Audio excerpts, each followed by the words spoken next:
Hello friends, Mithi pine চ্যানেলে আপনাদের সকলকে স্বাগত জানাচ্ছি। আজকে গিয়েছিলাম ব্যারাকপুরের গঙ্গার ঘাটে। সেখানটা থেকে একদম পুরোপুরি অন্য রকম দেখতে লাগছিল চারপাশটা, কারণ হচ্ছে আবহাওয়াটা এত সুন্দর ছিল।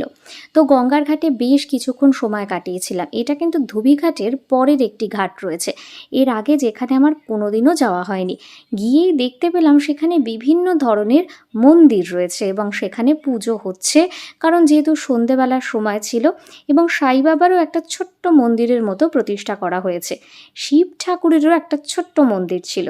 তো এই সব দেখে পুরো সন্ধ্যাবেলাটা মন একদম জুড়িয়ে গেল।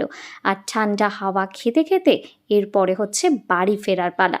হঠাৎ করেই বাড়ি ফেরার পথে দেখলাম একটি গুরুদ্বারা রয়েছে। ব্যাস, তার সামনে গেলাম। ভেতরে ঢোকার অতটা ঠিক সাহস হচ্ছিল না, বাইরে থেকে দেখেই প্রাণ ভরে চলে এলাম।